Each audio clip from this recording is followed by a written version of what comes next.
കേരള ബി.ജെ.പിയിൽ ഇപ്പോൾ നടക്കുന്നത് അന്തർനാടകങ്ങളുടെയും വാഗ്ദാന ലംഘനങ്ങളുടെയും ഞെട്ടിക്കുന്ന വെളിപ്പെടുത്തലുകളാണ്. മുൻ ഡി.ജി.പി ആർ ശ്രീലേഖയുടെ ഏറ്റവും പുതിയ പ്രതികരണം ബി.ജെ.പി നേതൃത്വത്തെ അക്ഷരാർത്ഥത്തിൽ വെട്ടിലാക്കിയിരിക്കുകയാണ്.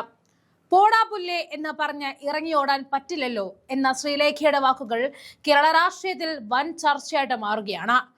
തിരുവനന്തപുരം നഗരസഭയിൽ മേയർ സ്ഥാനം ഉറപ്പു നൽകിക്കൊണ്ടായിരുന്നു തന്നെ ബി.ജെ.പി സ്ഥാനാർത്ഥിയാക്കിയത് എന്നാണ് മുൻ ഡി.ജി.പി ആയ ആർ ശ്രീലേഖ തുറന്ന് സമ്മതിക്കുന്നത്. രാഷ്ട്രീയത്തിൽ തനിക്ക് താല്പര്യമില്ലായിരുന്നുവെന്നും എന്നാൽ ഉന്നത പദവികൾ വാഗ്ദാനം ചെയ്ത് പാർട്ടി തന്നെ സമ്മർദ്ദത്തിലാക്കുകയായിരുന്നുവെന്നും ശ്രീലേഖ വെളിപ്പെടുത്തുന്നു. തനിക്കൊട്ടും താല്പര്യമില്ലാത്ത ഒരു കാര്യമായിരുന്നു ഇത്, പക്ഷേ മേയറാക്കാമെന്ന് അവർ ഉറപ്പ് നൽകി. മത്സരിക്കാൻ ഇറങ്ങിയ ശേഷം പോടാ പുല്ലേ എന്ന് പറഞ്ഞ് ഇറങ്ങി ഓടാൻ പറ്റില്ലല്ലോ എന്നാണ് ഒരു പ്രമുഖ മാധ്യമത്തിന് അവർ നൽകിയ അഭിമുഖത്തിൽ പറഞ്ഞത്.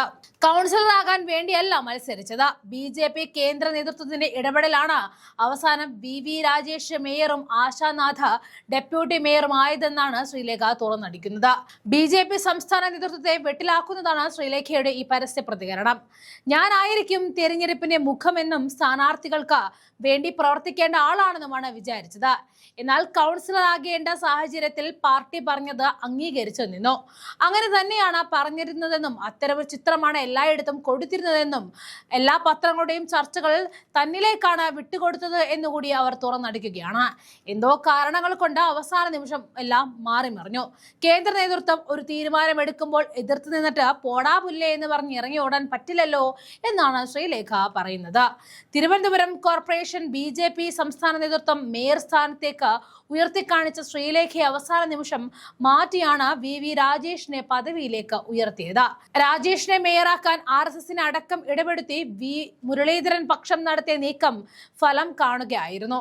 ഒടുക്കം നിയമസഭാ തെരഞ്ഞെടുപ്പിൽ വട്ടിയൂർക്കാവ് മണ്ഡലത്തിൽ മത്സരിപ്പിക്കാമെന്ന വാഗ്ദാനമാണ് നേതൃത്വം ശ്രീലേഖയ്ക്ക് മുന്നിൽ നൽകിയത്. വട്ടിയൂർക്കാവിൽ പരാജയപ്പെട്ടാൽ ദേശീയ വനിതാ കമ്മീഷൻ പദവി അടക്കമുള്ള സ്ഥാനങ്ങളും സംസ്ഥാന നേതൃത്വം ശ്രീലേഖയ്ക്ക് വാഗ്ദാനം ചെയ്തിട്ടുണ്ട്.